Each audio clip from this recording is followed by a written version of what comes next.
Hello, Councillor Fajana Thomas, all right? Yes, Chair. So sorry, I'm just in traffic. I'm 5 minutes away. Thank you. Thanks for letting us know. We'll see. We're not in the committee rooms. We're in the council chamber. We've had to move. Thank you. Welcome everybody to the Health and Wellbeing Board. We are being live streamed. There are many of us here in the council chamber. We've had to move to the council chamber from the committee rooms for technical reasons. There are many people joining us online. When you come to speak, please turn your camera on if you can. I won't do introductions now around everyone, so just introduce yourself when you speak, please. I'm Councillor Chris Kennedy. I'm co-chair of the Hackney Health and Wellbeing Board. Chair with Dr. Kirsten Brown now has taken over from Dr. Steph Coughlin. So Kirsten, I will just let you quickly introduce yourself, please. Thank you. Thanks, Councillor Kennedy. Yeah, my name's Dr. Kirsten Brown. I'm a GP in City and Hackney. I've been a GP for 20 years in this area, and I've just taken over the role of clinical director for the place-based partnership, which started just 3 weeks ago now. And in my previous role, I worked as the primary care clinical lead for City and Hackney. So I know the system well, and I know lots of people within the system well, but I look forward to working with everyone going forward. Thank you. Welcome, Kirsten, and we formally record our thanks to Steph, my outgoing co-chair. Thank you so much. It was a pleasure co-chairing this meeting with you. Remember, please, to mute yourselves unless you're speaking. Do raise either your virtual hand or your physical hand. Those behind me, you'll have to shout when you raise your hand, or cough gently to attract my attention. Let me just check. No, we're correct. That's great. Apologies for absence. I have apologies from Carrie Hurst, from Dr. Sandra Husbands, from Shilpa Shah. Councillor Bramble is here, but you have to leave early, don't you? Geeta, you have to leave as well. Is that right?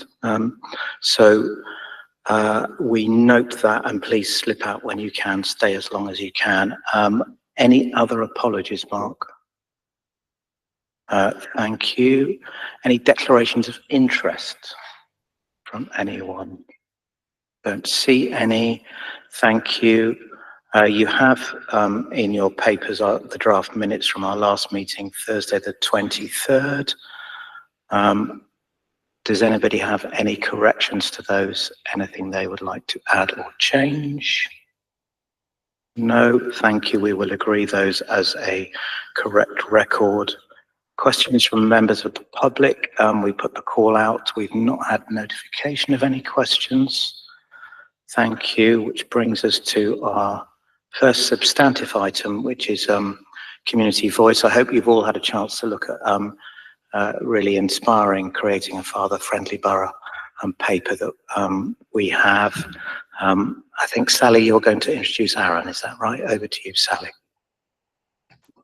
Yes, thank you. And my colleague Aaron's joining us online. Aaron, I don't know if you'd like to share the presentation as we come across to you. Would that be helpful? Sure. Let me just get that ready, and I will, if you give us 15 seconds, and I will pop that up on screen. Yeah. Perfect. I'll introduce while you're doing that. I just think it might be helpful to have that visual reference. So a little bit of background. Healthwatch Hackney was absolutely delighted to be commissioned to work on this programme. There is a fair amount of existing support around perinatal mental health and to an extent parent-infant bonding for mothers. But very much less so for fathers in the community. I think nationally that this is recognised as an issue, but also an issue in Hackney. And we know that the impact on dads, particularly around that 3 to 6 month stage of being a new dad and having a new baby in the house, can be really when the impacts of perinatal mental health issues can raise their head with really serious impact, not just on dad, but on mum, where parents are co-parenting, and in the longer term, the impact on the child, right up to school exclusions as that child goes through their school career, can be traced right back to that very early perinatal mental health of the parents and the parent-infant bonding. So we were delighted to be asked to undertake this piece of work, because we feel like it's a very, very important piece of work. We were commissioned with some objectives in mind, identifying the gaps and barriers, so really understanding what are the challenges that Hackney fathers face when it comes to accessing those support services that are already out there, or what are the gaps in the services. And we were thinking particularly about all dads really, but having a particular focus on some of the diverse communities that we know particularly might struggle to engage or be underserved by these services. So we focused in on the Black African, Black Caribbean and Black British communities. We focused in on the Jewish and Haredi Orthodox communities, Turkish and Kurdish communities, and we tried to connect with young fathers, because those were groups that we felt particularly do with extra support. We took a co-production approach, which is why I think Healthwatch Hackney was engaged to do this work, because that's our speciality, where we wanted to make sure we were working with fathers from those target communities right throughout the life of this project, and which we could not have done this work without their support. We were also asked to develop and pilot some interventions aimed at fathers, to start trialling out some different ways of working with fathers. So, I mean, really, there's 3 phases to the project. The key part, which I think Aaron's going to speak to in the most detail today, being the needs assessment, which we undertook to find out what the views and needs of fathers are, and through that work make recommendations. I think we've spoken to close to 1,000 dads across the borough and from different target communities to undertake that needs assessment and co-produce the recommendations. We were also asked to engage with stakeholders and work with them to help them understand the needs of the community, and start doing that culture change around the way that we think about fathers and involve them when we work with families, and undertaking the pilots of the interventions. So I'm going to pass across to Aaron now, because I'm conscious there's not a huge amount of time. And Aaron, I think you're probably going to kick off by talking about the needs assessment, aren't you? I'm indeed, and thank you so much, Sally, for that introduction. It's been such a fascinating project that we've had the opportunity to work on. So, as Sally explained, we've had sort of 3 phases of this project. The first being a needs assessment. The second being work with stakeholders, looking at how we can improve and how we can track and support the pathway for fathers in the borough. And then also the third phase of looking at how we can trial, pilot and shape interventions and co-produce those with fathers across the borough. As Sally says, we don't have much time, so I will whiz through, but if there's any questions that pop up, please make a note and take a note, and we're happy to answer those. If not in this session, then certainly offline as well. So effectively, why do Hackney fathers matter? And again, I think a lot of people are aware of some of these statistics, but I wanted to pick on some of the stuff that really kind of stood out to us when looking at the secondary research for this project. And actually, some of the survey questions as well informed the information that we received. So we saw a very, very high link between GLD, good level development, in the lowest performing groups in the targeted groups for this project. And that was one of the reasons why we focused on those ethnic and seldom heard groups, because we knew there was a strong link between unaddressed emotional needs in children and increased risk of school exclusion. That's been one of the big things that have kind of settled next to this report. In addition to that, we know that perinatal health for mental health, for mothers as well as fathers is really on the rise, and it's being tracked, through our mental, our health visitors, apologies, and our maternity ward operatives, apologies. So this was a massive thing that we kind of looked through and fed through our project, and we also looked at how initial engagement of fathers within the service where they were located, within the borough, what their current activities were, and obviously how that they were engaging in services. So with all of that, we basically, as Sally explained, split this project into 3 phases. And then we looked at how we could basically structure and co-produce questions, topic guides to engage with our fathers across the borough, but also reflect a lot of their findings and a lot of their concerns concerning how they engage with, first of all, perinatal mental health, but also PIR, parent-infant relationship. Both of those phrases, as you know, are not very well known on the ground level, but they're all used in regards to public health, and they weren't known by our fathers either. So that was another thing that we were looking at, how the actual access to services was done on the ground. Sally mentioned about co-production. Just to mention some of the organisations here that we work with on the ground, Fathers to Father, Lubavitch, and Derman, all were very, very crucial in supporting us to get out surveys, to actually lead focus groups, and actually to speak to fathers in children's centres and in different services across the borough. Sally mentioned we spoke to over 1,000 fathers during this total project, but as part of the needs assessment project, it was 618 surveys that were completed, or fathers that completed surveys, with an additional 14 focus groups and 30 one-to-one interviews, which was a massive group of entailing, as you can imagine.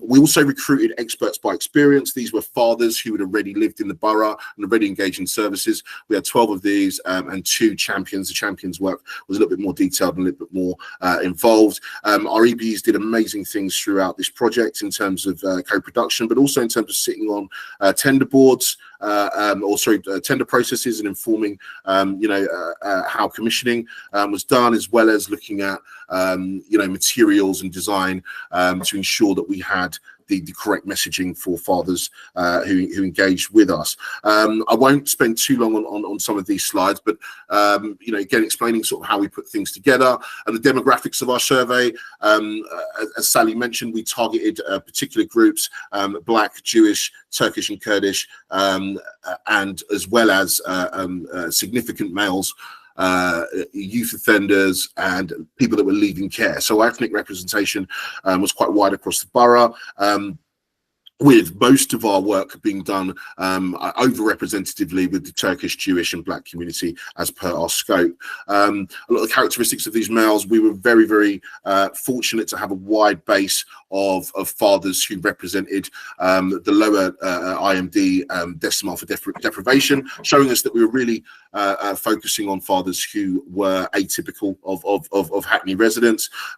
Again, some of our seldom heard groups, young fathers, care leavers, non-resident fathers, made up large proportions of our total group, of our population size.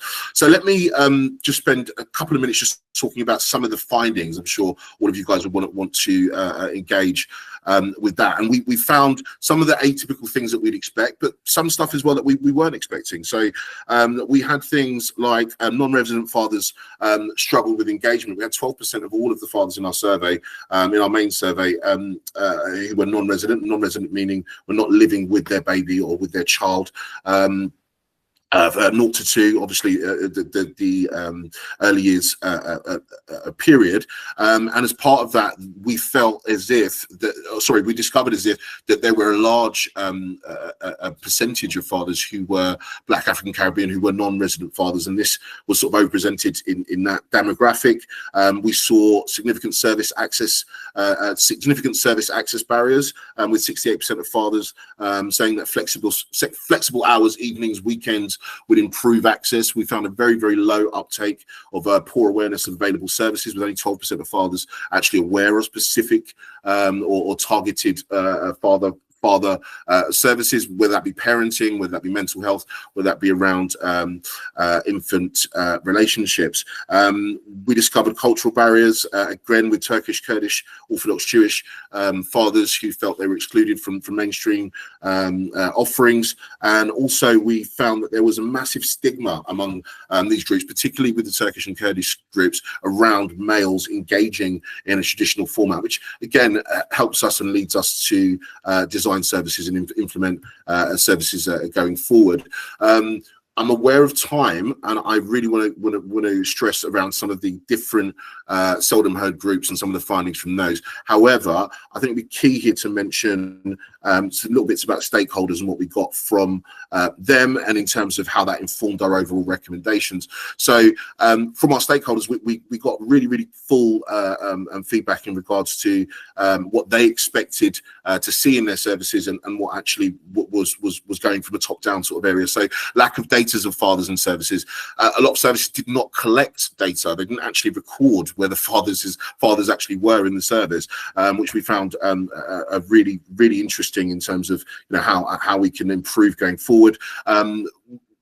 Service and stakeholders and providers identified that the lack of training for professionals of father services with perinatal mental health.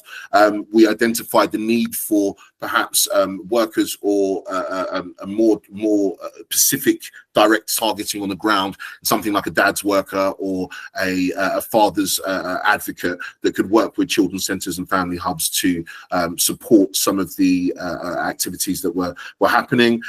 We found a need for stronger cross-collaboration across services, more co-production. There were gaps in perinatal mental health support services for fathers. Some services were being commissioned for mothers only when they had perfectly well capability or capacity, sorry, to engage with fathers at a level, but it just hadn't been thought through. We found that a lot from stakeholders in terms of them saying that, look, it just hadn't been thought about fathers in the service, which again we think is a really important area that we can focus on to ensure that there is systematic change and a cultural change within our borough, where we're thinking about fathers as a matter of baseline, you know, a matter of business as usual when it comes to planning, agreeing, and commissioning services. So I've got a little bit of stuff up on the screen here in terms of service design, data collection, monitoring gaps, and all of these were there to came from stakeholders in regards to you know, improving services and going into our recommendations. So these were some materials that we had while we were running the program. So examples of friendly materials. So you can see here we've got a flyer here that's been translated into Turkish and went around the Turkish community. There's also a case study here from a father, and there's many more different products that we had. There were some additional findings here, as I mentioned earlier, around non-resident fathers. There's also family services being designed with resident fathers and nuclear families in mind, and not necessarily identifying or reflecting the flexibility that fathers need. Also, we took all of these recommendations that we got from the surveys, the focus groups, the interviews, as well as our stakeholders, and we put those into some recommendations, which were amalgamation of all of these, and we've now taken that back to the steering committee and had these signed off, and we'd welcome the Health and Wellbeing Board and our partners here to engage as well with that process. And during the next few months, we will be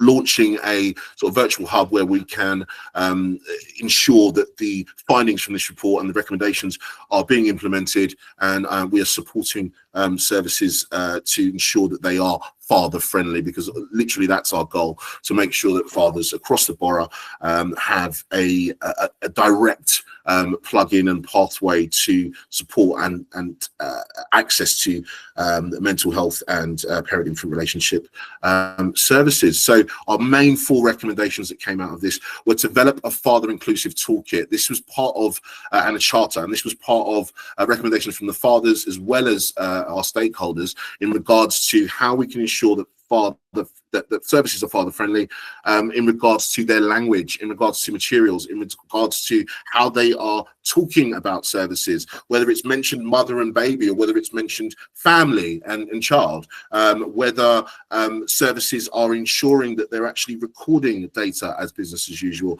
whether services are ensuring that maybe the posters and the designs that they're presenting have also been co-produced or at least seen by fathers who are their target audience, to ensure that they're not excluding or putting off any groups. We also need to accept as well, within some of the recommendations and what we're learning from this report, that fathers and men in general may operate differently from females and from mothers, significant males within the borough. There may be different working patterns and there may be different expectations, and from those we want to ensure that we're expanding training. Another one of our recommendations for professionals engaging fathers, that we are launching a borough-wide awareness campaign to address the fact that, you know, fathers and mothers and families in the borough were not aware of a lot of, one, the services and support for fathers, but two, that they're welcome and that they are more than needed for engagement in current existing services. And the fourth recommendation is to increase co-production and peer-led support for fathers. One of the massive consistent findings that came from all groups, ethnicities and Solomon groups in our needs assessment was that fathers preferred male-only or father-led spaces that were peer group or peer-led support spaces that had an amalgamation or a flexibility of different providers, different solutions, different interventions within that model. So we've been trialing that as part of our phase 3 as this project, and there's lots of findings again that come out of that within this. But I wanted to just I think I'll leave that there because I think I'm running out of time a little bit, but also just to encapsulate the needs assessment and the period of needs assessment that took place last year, finishing on top of this year, and the recommendations that we've got, the toolkit that we are now looking to co-produce. And I know we have our commissioner here on the line as well today, so I'm not sure if she has time to speak about that, but hopefully we are looking to take these across the borough and obviously want to affect change culturally within our services, to ensure that all the way from commission and strategic planning all the way down to the bottom, that we include fathers and that fathers are just as important as every other group that we deal with. And I will end there with a quote from one of our fathers, Ado, who came to our Dads Who virtual group yesterday. If I want to know anything about my child, I have to go to the mother, and that's not right, and I should be informed too. I'm important too, and we hope that through the work that we're doing in this family-friendly borough initiative, that comments like this will be less and less frequent, and that we will see that fathers are very much more included in the provisions that we make. So I will stop sharing there. I will see if anybody's got any. I see a hand popped up straight away. I'm not sure from the chair if I have time, but I hope that I can. Is it Francis? Francis? Yeah, we will take questions. Thank you ever so much, Aaron and Sally, both of them from Health Watch, and a really rich, well-informed report. One quick point, virtual hub. How do we get in touch with your virtual hub? Is it is there a link in the papers? Just in terms of all organisations thinking about how they follow up and get more detail, especially on recommendations and best practice. Yeah, the best way to get in contact would be, for now, with me directly, Aaron Charles at healthwatch.hackney. We do have a website, father-friendly website. It's linked to Healthwatch Hackney, which I'll put in the chat, and that has all of the information around the project, including dates for delivery, including how you can get in contact. We have a newsletter that goes out every month that features 430 fathers across the borough. In the next two weeks or so, we will confirm a date for you, Christopher, where we'll be inviting all of our services for a bi-monthly a virtual hub, and we'll have the dates set out very, very, very shortly. So in the meantime, please feel free to contact me through the information I put in the chat, but also I will be contacting you. I'll be reaching out to you and asking for your help and support to join that hub in future. Hopefully that answers that, Christopher. Fabulous, thank you. Look, we'll put your email address and the contact details for that in as part of the minutes so that everyone will be able to get in touch with you. I've got Councillor Fajana Thomas in the room, and I've got Francis online, and then I've got Councillor Williams and Councillor Bramble in the room. So I'll take those four, come back to you for a quick reply on them, Aaron, and then we'll have to move on to the next item. So Councillor Fajana Thomas. Thanks very much to Hackney, Health Watch and Charles for this report. It is good to see this. I'm Councillor Susan Fajana Thomas. I forgot I meant to introduce myself. I'm the Cabinet Lead for Community Safety and Regulatory Services in the borough. And as I said, this is very good, excellent report, but it's a general comment and a question. I work in the space of supporting young people, in particular young people at risk of being in the judiciary system and all the other bits around inequalities and disproportionality with the system. And one of the things, Charles, that will come up is that, oh, this child, they haven't got role model, there's absence of father in their life, that's why this is happening. And with the engagement so far and the intervention, I just want to have your views around how we can sustain this, not just fathers being there at birth, but being there through these children, their children's life to teenage and adulthood. Thank you. Thanks, Chair. Thank you. And Francis? Thank you. Thank you for a really interesting and important presentation with lots of information. And I just think it's a really important topic. My comment follows directly on from Councillor Fajana. What I wasn't seeing there is the role of the older generation there. I mean, expectations of how to behave often come from our own experience of growing up, and that's that's where you get to learn to be a father. So I'm just thinking maybe there's more that could be done with older fathers who are now coming up to be grandfathers maybe, and that's also something where perhaps voluntary sector groups can contribute if funded to do so, because there are a lot of people out there, I know because I've talked to them, who are very concerned to be able to help young dads, and they're in the older generation. Thank you. Thank you, Councillor Williams. Yes, thank you for the presentation, but also for the work that's gone into the research, particularly developing a robust set of recommendations that's based on evidence. I think it's incredibly important that you've worked with global majority groups across the borough as well. Support for fathers is an issue that is regularly raised at Homerton NHS Foundation Trust Board meeting. I'm sorry, I forgot to introduce myself as well. My name is Carol Williams. I'm Cabinet Member for Employment, HR and Equalities, and I'm also a council appointed board governor on Homerton NHS Trust Board. So I was really interested to read the paper, given that it's an issue that's raised regularly at that meeting. So beyond being the NHS being a stakeholder in the research, I wonder if you could just talk to the plans that you have to share this more broadly across the NHS family, particularly the hospital trust, and if they've had any particular input as well. Thank you. Thank you. Councillor Bramble, thank you. Thank you, Chair. Thank you so much for the report that you gave, and as colleagues have said, the work that you've put in, Cabinet Member for Education, Children's Social Care and Young People. it was, yeah, it was very, very refreshing. It was, yeah, it was, yes. This piece of work has been a gap that we've really been looking for. And I think it's a really important space. And I think how do we cascade that and encourage more organisations to work alongside you on this?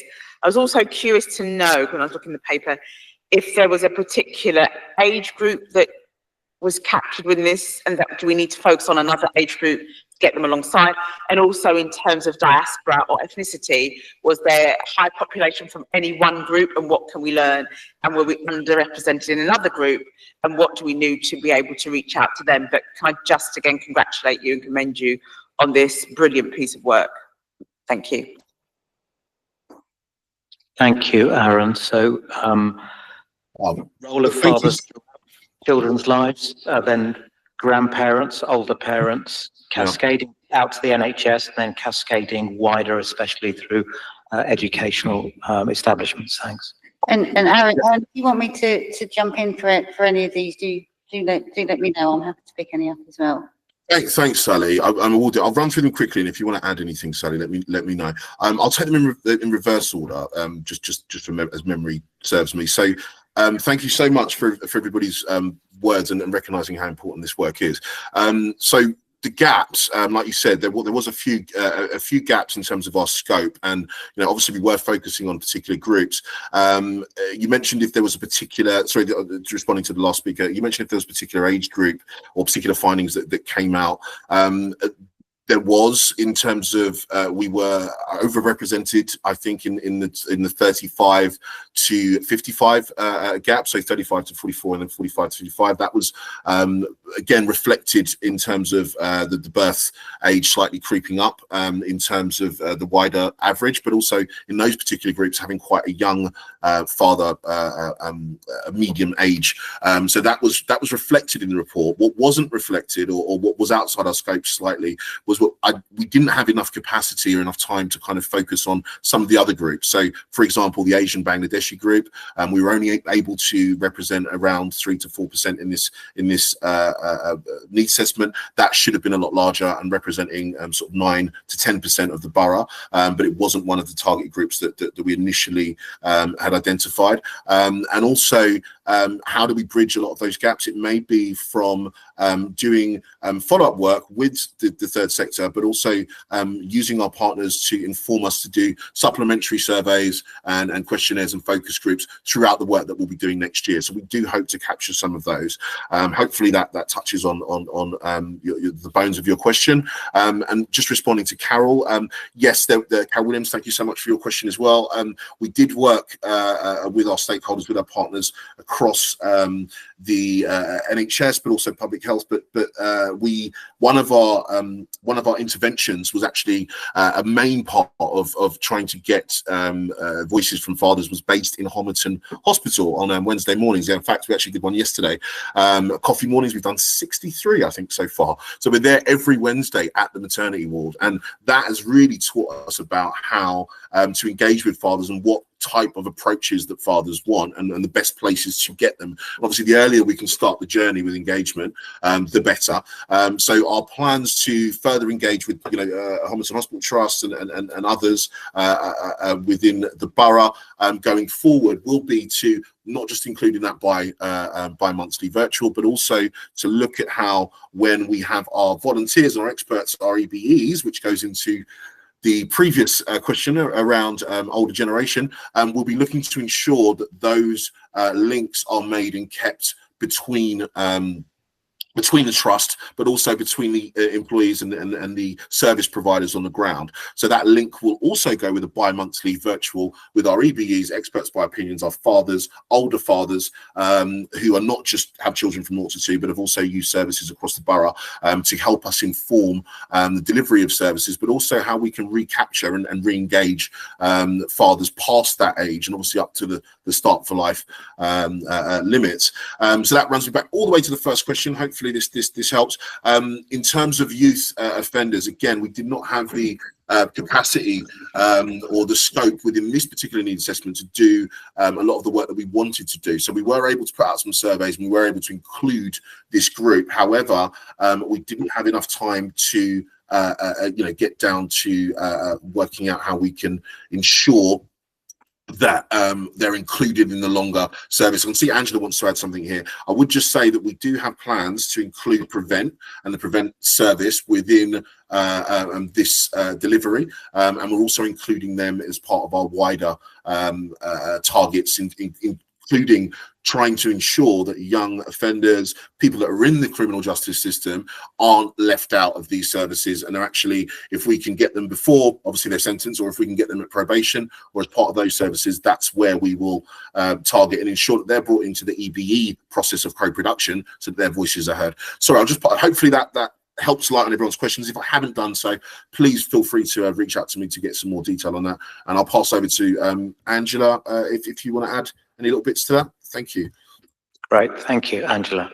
And then Sally, I'll come to you to finish.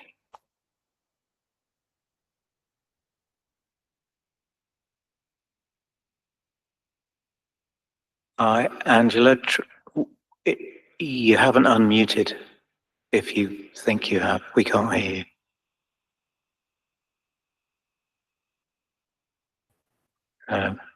Right. Okay, I'm sure Sally could jump in while we wait for Angela. I'll go to Sally and then we'll come back to you, Angela, and give you one last go at unmuting. Okay. Thank you. Yeah, that would be perfect if we finish with Angela, who's our amazing commissioner. I just wanted to quickly touch on a couple of points that were raised around the questions, and I think one of the things that maybe wasn't clear in the presentation is the age group we're working with in terms of fathers is antenatal and then 0 to 2 for that real perinatal period, but then interesting to see how we can develop that.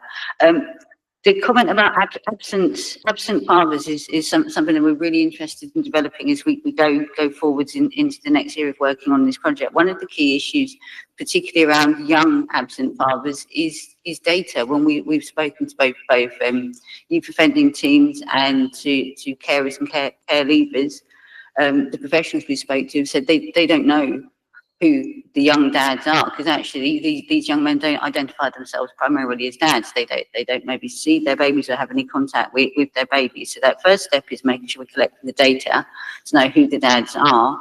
And then we're really interested in looking at what kind of legal support do dads need, because particularly with young dads, particularly the youth offending dads we've been thinking about, there are barriers that are preventing them from building those relationships with their children. So are we able to signpost them to or provide kind of mentorship or legal advice that will help them to make those connections? So that's something we're really interested in exploring as we go into the coming new year of the contract.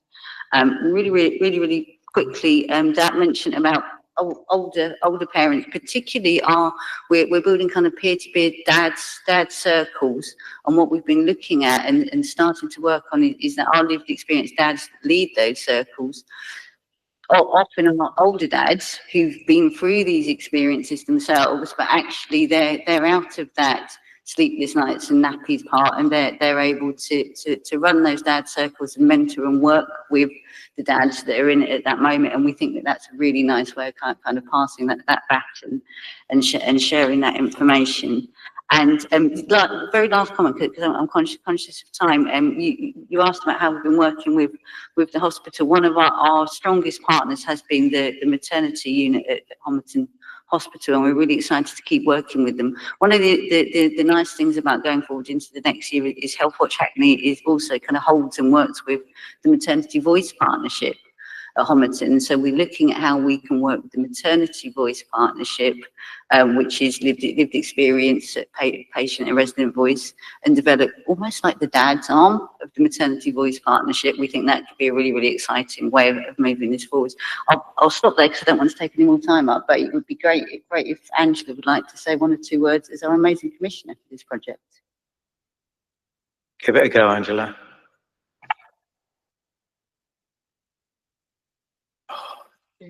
Still, no, it's still not working.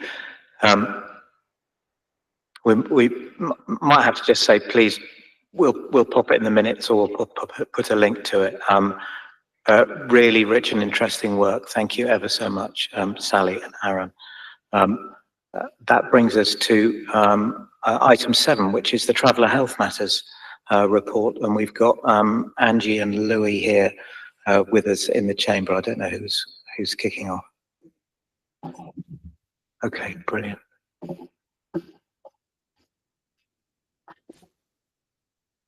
So there you are. Emmanuel's presenting it for you. Oh, far right-hand button. The green one. Oh, there we are. Okay. Hi everyone, my name is Louis. I'm the Operations Support Manager in the Seton Hackney Public Health Team.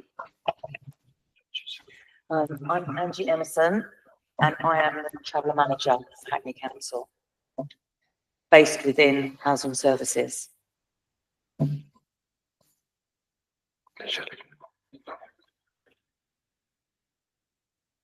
And would Shelley like to introduce yourself?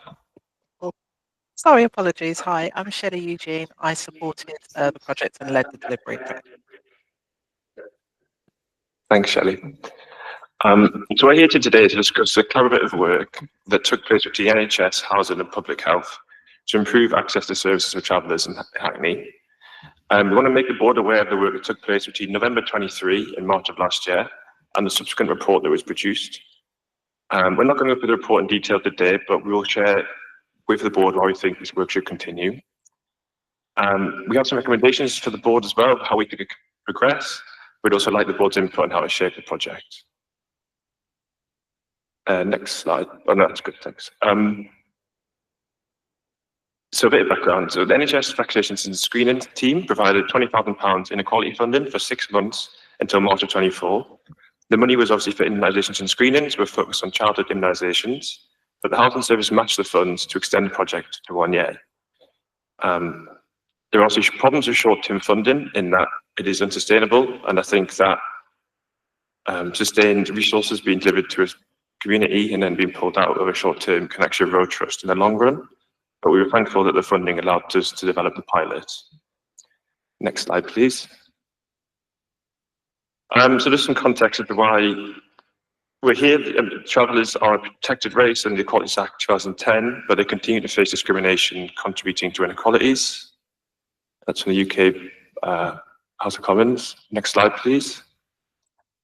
Studies have identified that poor health inequalities for gypsies and travellers compared to general population, 10 to 25 years less life expectancy, 4 times higher amount of infant mortalities, and higher rates of mental health problems, including 6 times higher rates of suicide for women and 7 for men. The National Inclusion Health Board has called for more joined-up working between local authorities, NHS, and responsible health agencies, and local public health services to improve health outcomes for gypsies and travellers. Next slide, please. Sorry, they're quite small, but so this is what we did was we used some non-recurrent funding to develop a thorough health programme to improve access to support for travellers. Angie and Shelley built on their existing relationships to collect data through a survey and to evidence the need. We also worked collaboratively with local commission services to provide on-site support for travellers. These included outputs such as 14 children's vaccinations, MMR, 11 referrals to mental health services, 7 referrals to speech and language, 3 women referred to maternity care, and 11 people provided during alcohol support. There's also some more in the report. Next slide, please. So we believe that the Traveller Health Matter report shows that the poor health outcomes of travellers overlap with the board's strategic aims. Our findings found that 71% of adults declared a diagnosed mental health condition, and as I said, 11 were referred onwards. 84 cost of living vouchers were provided to families on site whilst conducting the survey. And we believe that reducing stigma through communication will increase those connections and help the community. Next slide, please. So we had a few recommendations in how we think the work can progress in the short term, and we think it could establish a steering group so there's some oversight that can align with this board and this board's organisations to oversee the work going forwards. We also think that system-wide service review to ensure that all services are adequately addressing the needs of travellers, and perhaps future consideration in commissioning. We advocate for collaborating with the community to strengthen, to embed some match-led, to strengthen the community advocacy of the community, and perhaps embed some match health programmes to allow the community to lead the work forward as well, because otherwise if we are just the ones dictating where we think it should go, then perhaps it will fall short. We need to have the community buy-in. And then we think this report is a good building block, but we think a community-led JSNA would be beneficial to establish the real need of the community, and also how we can evolve the wider determinants of health. Next slide, please. And then finally as well, we think that the report demonstrates the need and how the funding has illustrated that we're dedicated to role to oversee it and have hands-on community-led approach to will yield results. So we think that we understand that whilst money across the system is extremely tight and there's uncertainty in NHS, just to say that we advocate that at some point in the future when funding is available, that resources being put into this would be appreciated. I'll just hand over to Angie in case she wants to say anything else. Are there any questions? I just wanted to highlight the fact that we've got 5 traveller sites with 27 pitches on them and about, we think, 125 residents on those sites and those pitches, and then many, many more times that travellers living in built accommodation. So we have many more members of the community than most other London boroughs, don't we?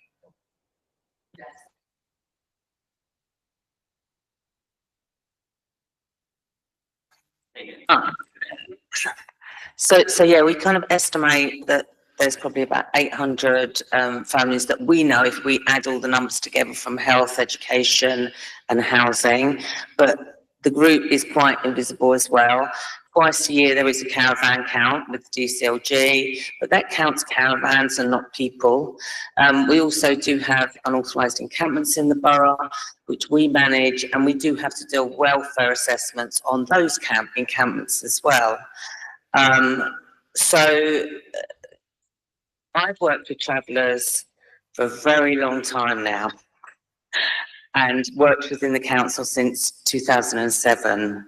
So I know our families very, very well. I think I'm on my 3rd generation now. And I see it within the council, within these institutions, the discrimination that our families face. I see it within health, I see it within housing, I see it within education. You know, we work hard to empower our families and build their capacities.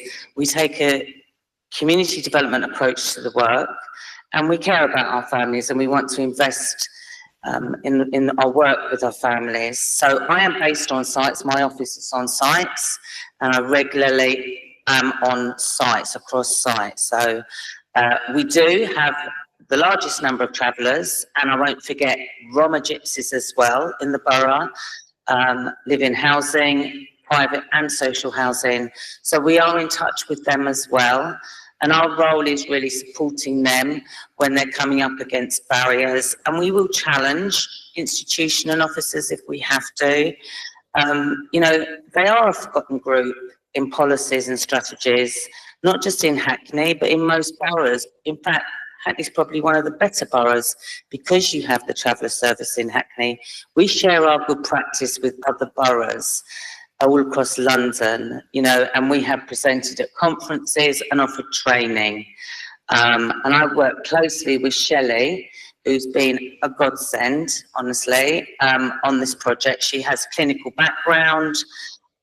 She knows the families because she's worked within the community in Hackney. And I do feel that it's so important that we invest we invest in the community more when it comes to health and access and breaking down barriers. You know, like our families on sites, there's huge health issues. You know, there's been a number of deaths even. There's huge, these things impact. This is a very tight community. And I would please ask you to consider investing your time and maybe some money. It's not a lot of money. You know, our 6 months project cost us £16,000. We delivered breast screening, menopause workshops, liver, fibrosis, van went on site, blood pressure. We're going to be getting NHS apps, household grant. You know, we did a whole range of stuff, but we listened to the community first to find out what the need was and try to begin to meet that. And we want to carry on that work, and at all different levels, ground and top, strategic level. So yeah, thanks. This is a really important piece of work for this community. And I'm not sure if Shelley wants to say something quickly. Chris, thank you. I won't go on. Yes, please, Shelley. No, I just wanted to add, I know Angie mentioned the fact of the discrimination, but I think for me, key is the forgottenness in policy. And just to highlight the gender item that was on before, and it's not to talk about that in isolation, but when we talk about mental health, maternal mental health, travellers experience it probably a lot more, and we look at the limited research that is out there. The mental health in that community is vast, and actually the mention of them in our documents, our policies, when we're talking about them, often doesn't come out, and that's probably because their voice isn't there, they're not present, but they are there, and in Hackney their voice is there. And I think the approach that we've been able to do is that make an every contact account approach. It was a small piece of funding, the focus was on screening and vaccines. I knew that wasn't going to work. I knew we had to go in through a 360 lens and then tackle it from various different angles and actually listen to what the community wants to say, and using Angie's team as our way through the door is those community acknowledge the insights, and the people that the families trust, because we know at the end of it all is about trust, and that's how we were able to build our approach from that. So just wanted to add a bit to what Angie said and take any questions if we have any.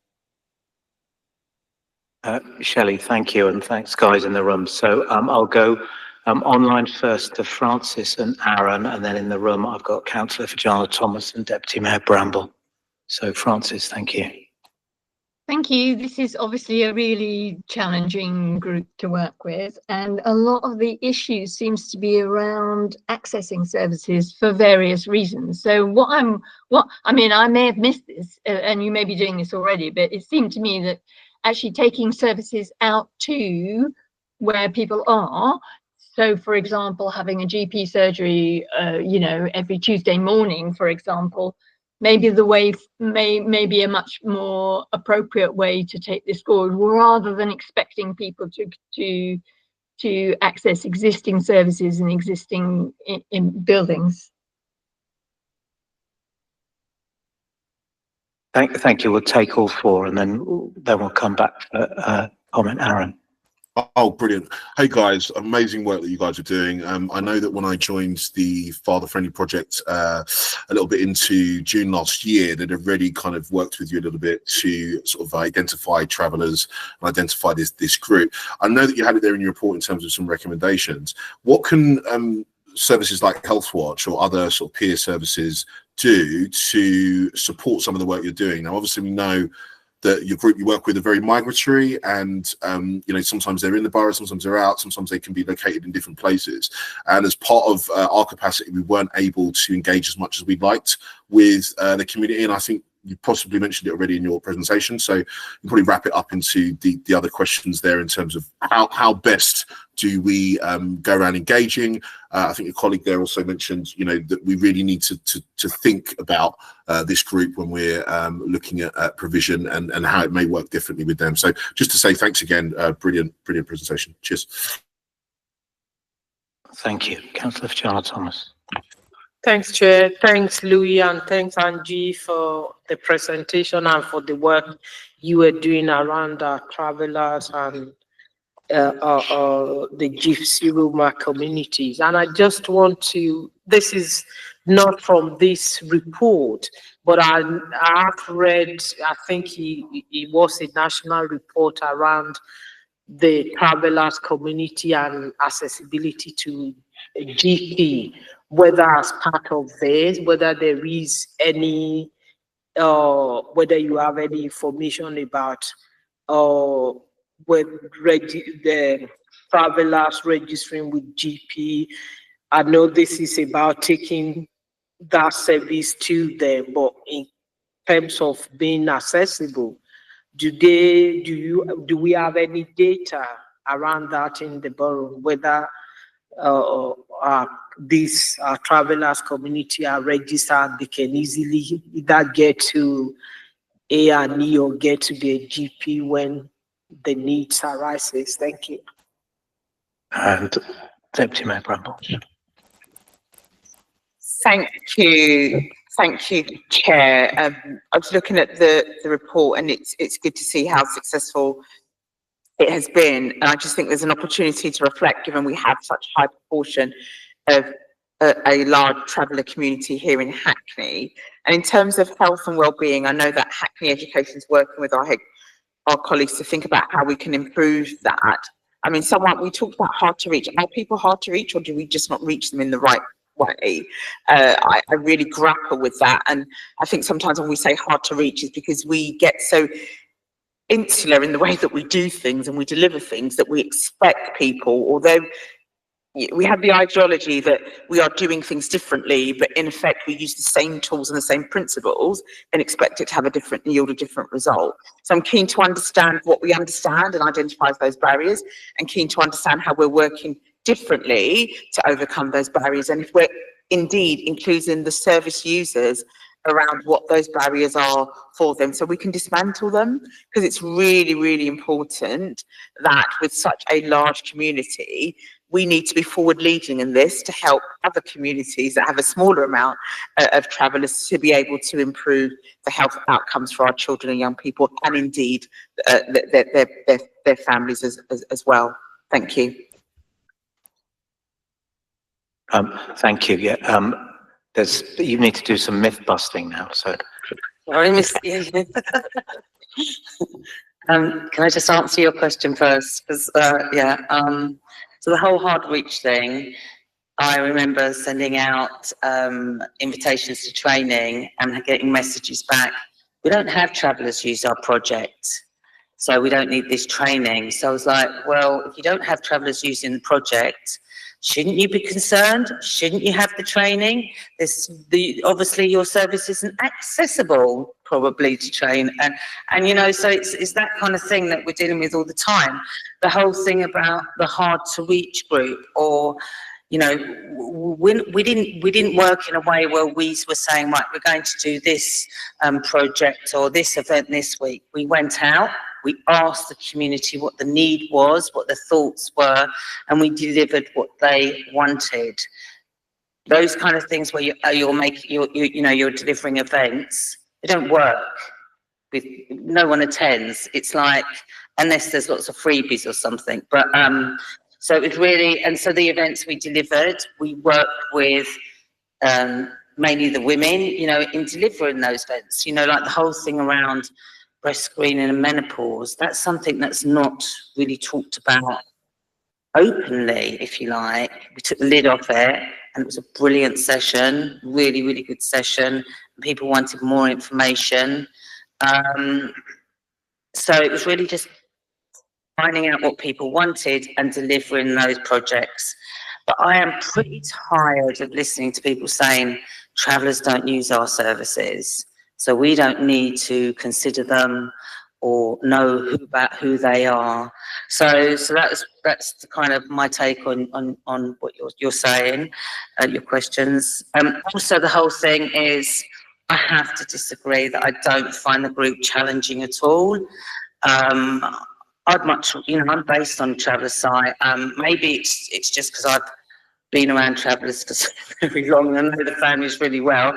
I'd much rather all our traveller sites, people walk on and off freely. You know, like we have health visitors, doctors or social workers on, or even police officers go on without being kind of, and there's no, they're accessible, our sites.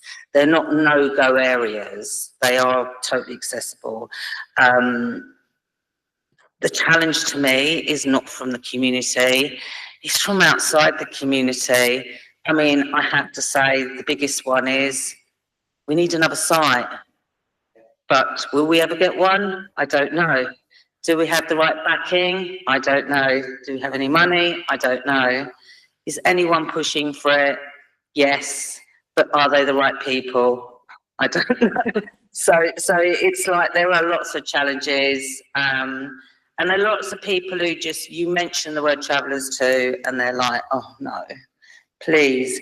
We work across the board. We work with all different departments. We work within the council, within health, within community safety, with the police to keep our families safe, and public health as well. So I think in the Health Watch question, we did do some work with Health Watch, and Shelley, I'm going to throw that question over to you, if you don't mind. Yeah, no, of course. So just to tag on, first of all, the back of your question that you asked earlier around taking things to the community, that approach isn't where we should be. We are in a place of austerity. We shouldn't be taking specific service to the travellers, and actually that's not what they want. They want the services and the mainstream services that are there. And I think the approach we've had is there's a traveller housing service that provides that service. Let's tag on health to a community that's known, because the issue is trust, and they trust that service, they know that service. We're just integrating the health within that service. And historically, Hackney has gone down the route of let's employ a health visitor to work with the community, and then that destabilise the community because it gets defunded. So the approach we've taken is slightly different. It's embedding the housing with the health and looking at it from different angles. So we've got that. In terms of Health Watch, the support is very much using the services that are already there, because if you use, they've already got the inroads, you're saving yourself a year's work. Angie and her team already have those relationships, the establishment, the trust. I remember when I first went to work with the community 10 years ago now, just slightly over 10 years ago, I used and lent on her services. I was able to get in the house straight away, quite easy, and they learned to use that as a method of trust. But we're not curating that knowledge. Angie is out the door soon. And sadly, once she goes out the door, we've got very limited resources that we can get into, and I think we need to be creating that knowledge right now within Hackney, because once it's gone, it's gone.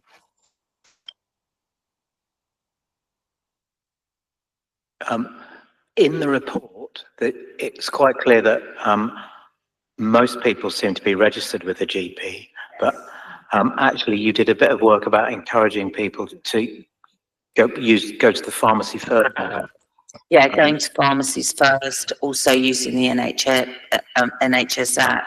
So yeah, we kind of located some really good pharmacies as well within reach of different sites. So we made sure that people had all that information.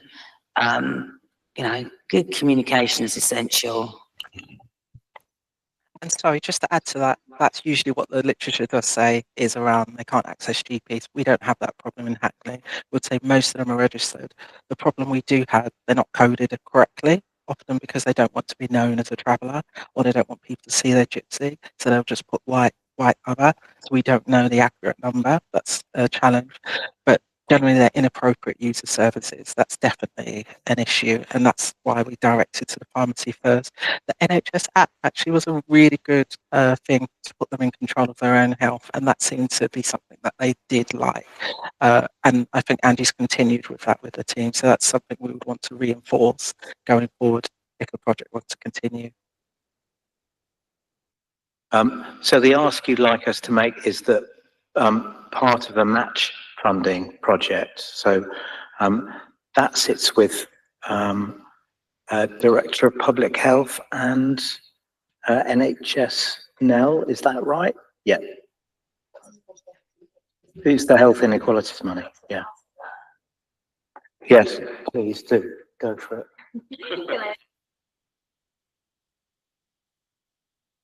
So, I'm Amy. I'm the City and Hackney Place Director, so it's an ITB role. I just wanted to clarify what the funding match is exactly now, because you mentioned there's immunisations and vaccinations funding and a match. Yes, so the funding for £20,000 from November 23 was immunisations and screening fundings from NHS, ITB. And that obviously now ended last year. The match funding is, I suggested that one potential way we could continue the work would be to apply for the match grant. And I've already spoken to colleagues in public health about this who control the grant and use that funding to support the community in leading health initiatives themselves and sort of having shape in that. And the match funding would just kind of be compensation for their time and things like that. In terms of the funding now, the project essentially ended in June, when the housing money finished, and there's been little to no kind of input since then. So unfortunately it's kind of stalled, and that's why we hope to get some sort of direction how we can make sure that it continues.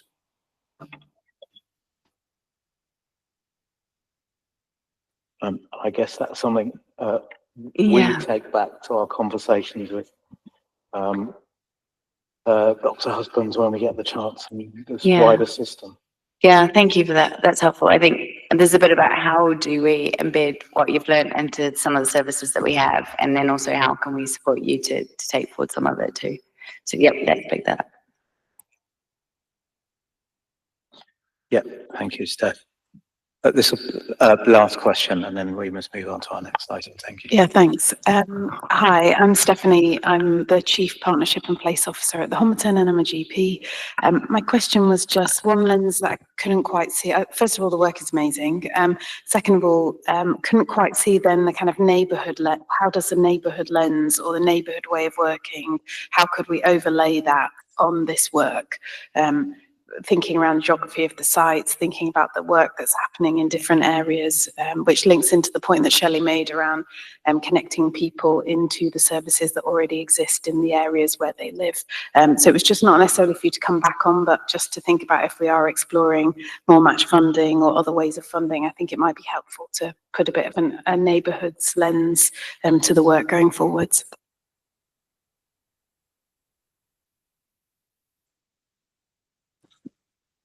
Shelley, could you answer that question, please? Yeah, of course. Just to say, generally, most travellers do congregate in certain neighbourhoods, so actually the neighbourhood led probably makes sense, and that's just not looking at it from Hackney, but looking at it from the now perspective. It more than likely is that we could look at it from that aspect, so it's a good point. Thank you. Great, thank you ever so much, Shelley and Louis and Angie. Angie, thanks for all your brilliant work over the years. I remember you were the first person that, when I was very first a councillor in my ward, and someone had fallen down a bank on a temporary encampment. It was, and actually you were still at London Gypsy Traveller Unit then, I think. You were here. Thank you. And thank you, Councillor Kennedy, for all your hard work over the years. Thank you. Let us move on to our next item, which is the action plan on the sexual and reproductive health strategy. And I think Brooks, or is Chris going to introduce, and then Brooks? Very happy for Brooks to lead on this item. Thank you. Good afternoon, everyone. I hope I'm coming through fairly loud and clear. Yes. Thank you all for your time this afternoon. You may recall we were at the Health and Wellbeing Board just over a year ago, where our strategy and action plan got adopted, and we are now here to present you the update on what we have tried to do over this past year. In terms, there's the supporting or the more detailed documents in your pack, but in terms of the overview of my presentation, in terms of governance, we've had the Joint Health and Wellbeing Board subcommittee that has met 4 times over this past year, chaired by Councillor Kennedy and also by the chair of the City Health and Wellbeing Board, which has been instrumental in giving us the guidance and a degree of oversight. Then we've had work going on kind of like cross-cutting and across NEL. And for instance, from a data and monitoring perspective, we now have a sexual and reproductive health dashboard that is operational. It's a little bit tricky for me to give you a snapshot of that because I need to log into it and then it logs out very quickly. But I will try and give you some other visuals just now of some overarching work that's been going on, and then also talk a little bit more about what's been happening within the 5 themes of the strategy, and then take it into the next year. Now, first of all, I would like to show you a little sneak peek of the easy read version of the strategy. And I am zipping a little bit between documents and presentations. We thought it was really important that there is an easy read version available of the strategy, so that people who who are not best equipped to read long narrative reports can have access to the strategy in a way that is suitable to them. So just wanted to share that with you. And then I need to share this. Oh, did I stop sharing? Yes, that is a little bit the risk when I'm trying to do too many visual things, but at the same time, it is also hopefully a little bit more inspiring to see the visuals of what we've been trying to do this year. So for instance, I hope now you can see the sexual and reproductive health campaign work that we've been doing since September. So this is a concerted effort with comms colleagues and other public health colleagues, as well as external partners and commission providers, that we have branded promotion of a number of different topics, information, etc., featured in different types of social media to kind of highlight what's going on, different elements of sexual and reproductive health, and for instance, promoting a menopause awareness campaign, developing concrete assets for our men's sexual health, etc. So that's, oh, it's even moving now, I think. Yeah. So that has, for instance, gone out to pubs and bars, but also to leisure centers, because there were posters attached to this as well. So depending on the message or the venue, it would be kind of like sex positive messaging, encouraging condom use and regular testing, etc. So this is just kind of like to give you a flavor of what we've done in terms of the sexual and reproductive health campaign. And we link it to kind of events and awareness, but we don't focus, only on those things, but just to give you an idea. The other activity that we've been working on relating to health literacy, just want to give you a quick sneak peek of that. That was a workshop. It's loading. I can see it's loading. On a number of different topics, including contraception, menopause, heterosexual men and sexual health. And again, it was trying to get a lot of people into a room from different organizations, including volunteers, public reps from Health Watch, community health champions, to kind of talk about, what are the key things, the myths and misconceptions, how should we communicate with people, what are the best what are common questions and concerns, and how can we address them? And the idea is to get a practical tool that people who do engage with people in neighborhoods, in communities, etc., they feel more confident in having these type of conversations and giving good factual information, and also being able to refer people to the right services by making clear, where people can go for what. Okay, I think that's where I will stop with my hopping between slides, just to try and keep it visual. But let's talk a bit now about the things that we've tried to do within the themes of the strategy. I hope you can, the 5 themes are listed there just for your reference. So within theme 1, healthy and fulfilling sexual relationships, the focus has been on young people especially. And you may all be aware of, for instance, HealthSpot, that is active now at the Super Youth Hub.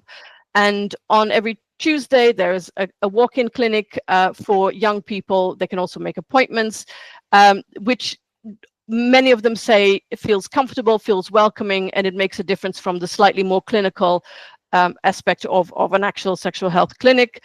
There's work going on in neighborhoods around young people and sexual health, which is really exciting. And we're really also trying to make sure that everybody's connected together so that everybody knows what's going on and how can we do it better together. In light of theme 2, the reproductive health, there's been quite a bit of focus on long-acting reversible contraception, and it's very exciting that a number of GPs can now offer self-referral, for example. And again, also at neighborhoods level, there's work going on with pharmacies and the LPC, the Local Pharmaceutical Committee, as well as ourselves in public health, to look at the use of emergency hormonal contraception and how can we bridge that link to for instance, long-acting contraception as an alternative to emergency contraception. Theme 3, STI prevention and treatment, as again, a lot of focus on young people, collaboration, the Super Youth Hub, outreach, working together with Young Hackney, with the condom distribution scheme, etc. And for instance, in terms of the heterosexual men, we had the health literacy workshop, the campaign materials that you saw a sneak peek of, and promoting testing via SHL, our online service. Under theme 4, living well with HIV and getting to 0 new HIV infections, is quite exciting to be able to say we now have a digital PrEP offer in Hackney. So PrEP is the medication that can prevent HIV, and in order to expand access to PrEP, we now have this digital offer, because there are people who either because they don't feel they are at risk or they don't feel so comfortable going to a sexual health clinic, they now have the option to do this online. So we really hope that this will address any kind of inequalities in access to PrEP. The other thing I'd like to mention is that we have in a city in Hackney trialed opt-out HIV testing in NHS health checks. That was really to make sure that kind of people over 40, that we increased the number of people who were tested in order to prevent potentially a late diagnosis of HIV. And in the first year alone, about 3,600 extra HIV tests were done as part of a health check when people were having bloods taken. The HIV Confident Charter, maybe Chris Lovett can speak to that in a minute if there's any questions on that. The 5th theme on inclusion communities and those with complex needs, I think I expect we will do more on this next year, but just to highlight that, for instance, in terms of engaging with young people with special educational needs, we've had an open day at the Super Youth Hub, and the Super Youth Hub and Health Spot are looking at, how to engage with this group of young people and ensure that they can access sexual health services in a way that is suitable and comfortable for them. And also Health Watch Hackney is in collaboration with STEPS users and former STEPS users, people with rough sleeping and often substance use issues, on how to promote health and co-production around health resources, and they themselves chose sexual health as a key topic. So that was very exciting as well. Right, what would we like to do going forward? In some ways, we'd like to, maintain momentum and build on momentum, the health literacy work closer with the community health champion, build on the momentum and the partnership work that we've really got going around young people and sexual health, for example. And when it comes to reproductive health, because the commissioning is quite fragmented, I think there's still a lot of work to be done, and I will leave that to Chris Lovett in terms of the higher level joint commissioning approaches that can hopefully be achieved. STIs, working maybe more closely with the communities that have the higher STI rates, so be a bit more tailored in our approaches, in our work, and also reducing repeat infections. Theme 4, HIV, the DPrEP, the digital PrEP will hopefully be able to show you, real success by the time of next year's report. And then theme 5, there's definitely more work to be done there in terms of inventorizing who's who, who's where, what do people need. And the subcommittee has actually done a prioritization looking at the priorities for the next year, Yes. the thematic outcomes. And it was really helpful to do that because in as much as there's so many different important areas to focus on, we're also very aware that it's a 5-year strategy. There's only so much we can do in any given year. So this prioritization exercise, I could say it now, can help us to really pinpoint. So in theme 1, clearly they indicated relationship and sex education, young people friendly services, and appropriate information and resources are the key priorities. In the second theme, which was really stood out, that inequalities linked to ethnicity, which was outcome 2, and inequalities more from a socioeconomic perspective were rated as the top priority. So sorry, I should have said the deepest green or the darkest green indicates the highest priority. STI prevention and treatment is a little bit more mixed, but definitely STI testing, outcome 4, being available via multiple pathways, giving people choice so that they can test where it works best for them is important, as well as being young people friendly, partner notification, risky behaviors, and vaccinations. That one is another key one. Living well with HIV and 0 new infections. HIV prevention here, outcome 3 really stood out as of the highest priority, as well as ensuring that everybody who needs this gets treatment, once diagnosed, be on treatment and be supported in their journey. And then lastly, the theme 5, access clearly is the key priority there, to make sure that we focus on access, that everybody who needs it, regardless of who they are, can access services and that are welcoming and friendly. And then the second one was data collection.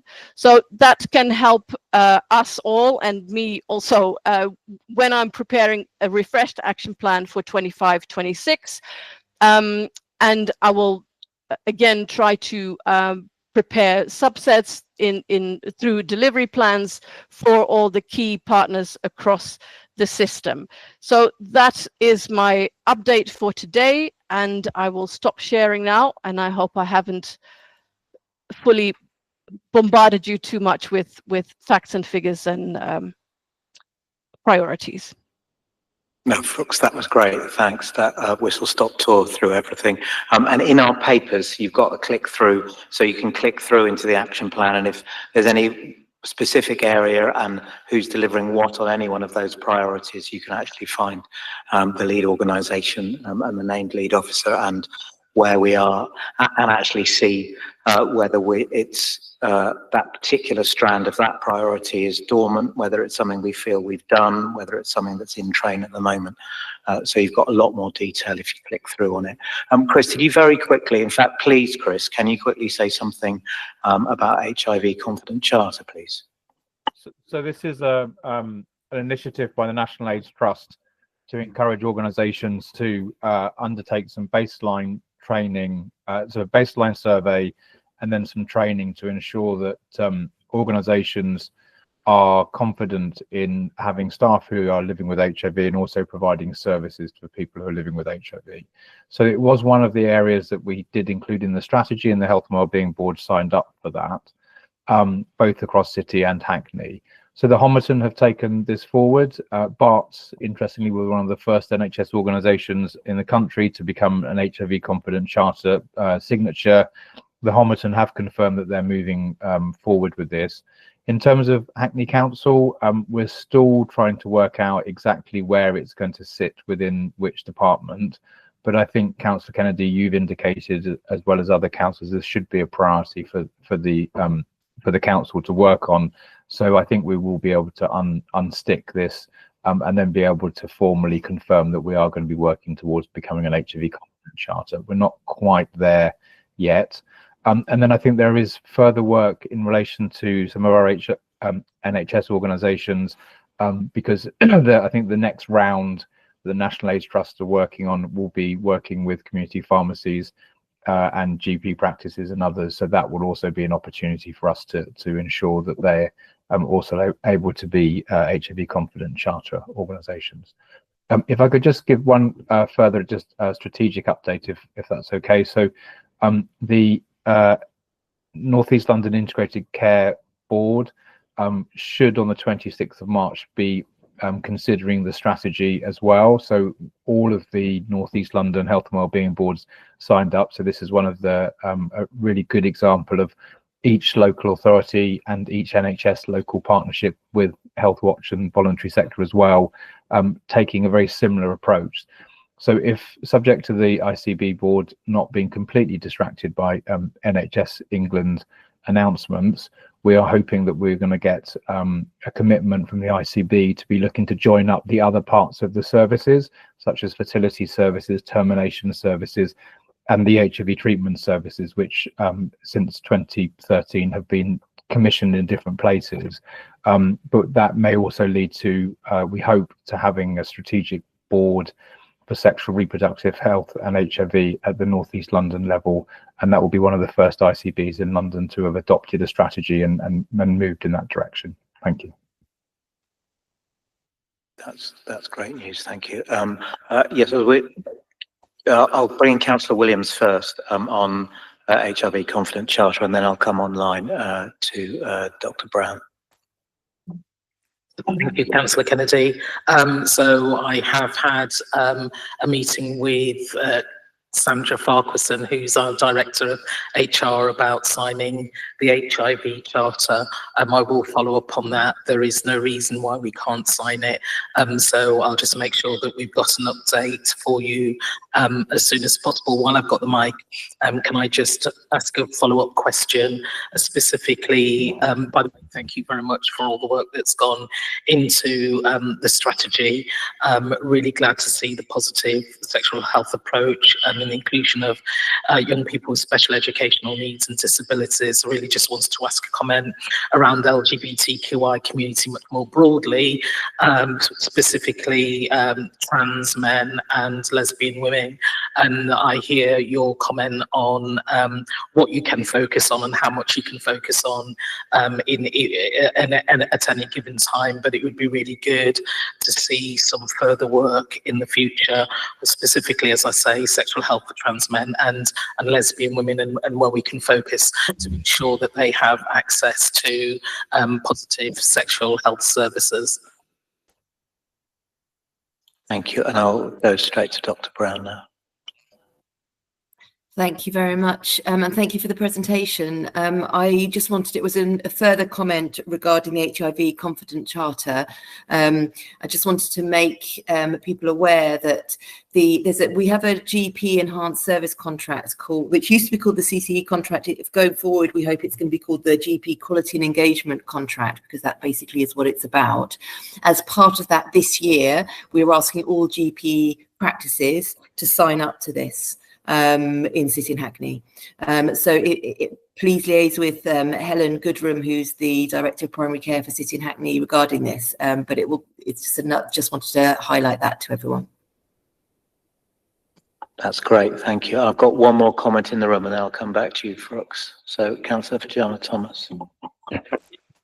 Thanks, Chair. It's actually a comment, not a question, and it's just to, I know you mentioned it during your presentation around the outreach the team have done with other services and other group in the borough, and I must say that with the work they did with the Vogue team during the 16 days of activism was very good, and coming out with us to the nighttime economy welfare space was well received by people we engaged with during the nighttime space. Just to acknowledge that and say thank you. Thank you, Brooks. I'll give you the chance just to come back quickly on those. Yeah, thank you for that feedback. That's really welcome. Is there an echo? Okay. In terms of yes, inclusion of LGBTQ people, trans men, lesbian women, etc., I think definitely as we will hopefully have some more health literacy workshops, that could be one of the group's audiences, etc., that we work with. To ensure that, you know, how we communicate and how we promote services, etc., is friendly and welcoming to everyone. We can't necessarily offer new services or additional services, but we can, of course, work with our providers to make sure that services are well educated and are welcoming, and you know, have good awareness of needs, etc. So yes, I take that on board for sure. Yeah. Chris, did you have anything else that you wanted to add? Chris Lovett? No, I think everything's been covered. Thank you. Okay, thank you both very much. Thank you, everyone. That concludes that item. Before we go to the date of the next meeting, I'm going to call for any other business from anyone. Francis, I'm aware you've asked about how you get things on the agenda. And actually, part of the answer to that is that we've put the forward plan and consideration of the forward plan on the agenda now for every meeting, so that we can, on that forward plan, put in things that people are asking us to consider at future meetings when we do our meeting planning. But are there specific things you'd like to add now, Francis?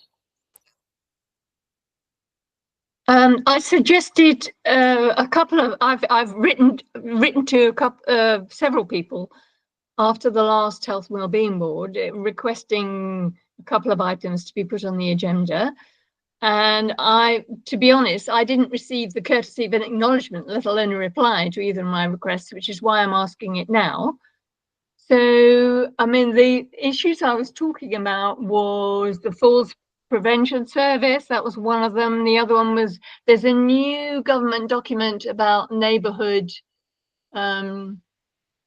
police health, which seemed to me a quite important document for the Health and Wellbeing Board to consider.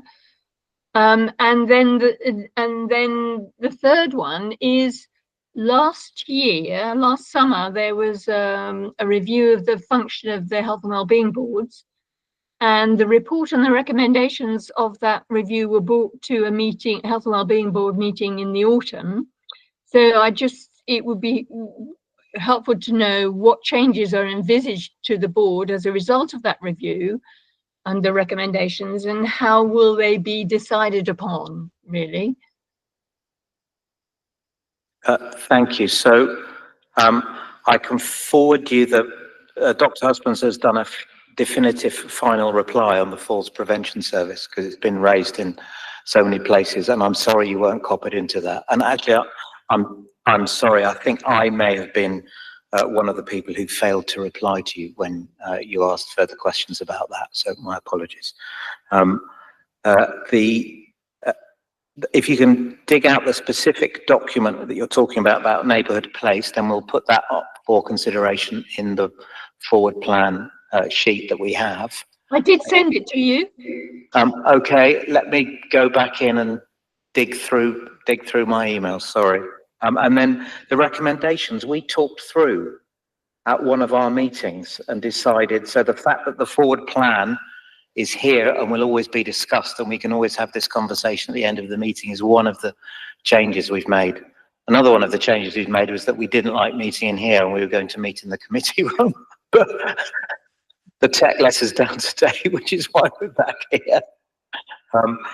But I'll try and we'll dig out the minutes of that, because we're sort of in the process of implementing some of those recommendations. And Steph's got a better memory than I about that, so I'll let her come in on this. Yeah, the first point was just on the neighbourhoods. There's some newer information that's come from London region level, which is probably helpful to bundle into, which has just come in the last week or so, that's probably helpful to bundle into that. And then the second point was just on the recommendations we made. One of those was around the length of papers in the pack.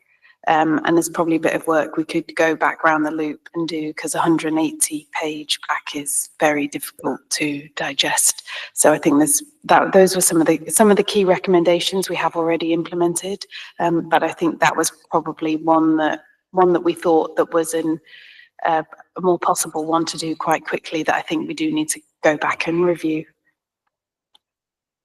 But thanks for repeating. Sorry, can I just come back on that? Because, I mean, my point about the agenda was not so much what is it, but how can one influence it? I mean, you said you have a list of forward agendas, that's fine. But, you know, I'm representing the voluntary sector here. Sorry, I didn't introduce myself at any point, but I'm representing the voluntary sector here. And basically, we don't get a look in terms of what goes on the agenda, despite the fact that this is supposed to be a multi-agency, high-level group. You do get a look in. You're very much getting it now, Francis. And we will consider certainly that neighbourhood plan. I think we should put straight in on the forward plan about updating ourselves on that, especially if there's some new stuff that's come out from London, and especially as moving to community and away from hospital is one of the 3 shifts that is going to save us, if you know what I mean. Is that all right, Francis? Well, thank you for your response. Yeah, okay, thank you. Okay, good. The date of the next meeting, Mark, please remind me. 26th of June. Yes. I would add that the calendar for the next year is in draft stage, so I will be circulating tomorrow, Monday, the proposed dates now that we've finalised them internally to share with all the members to have a look at. And part of that email will include the forward plan for the agendas for the next few meetings as well. Thank you. And Kirsten will be our next chair, because we alternate, and that will be it'll be whatever that date is, provisionally 26th of June at the moment. And I'm just checking the room for any other business. I see none. Given the papers that we'd had, I urge you all to go away and check that the services you provide should, or do they adequately consider fathers, and and likewise travellers. Thank you very much, everybody, for attendance today. Thank you, Chair.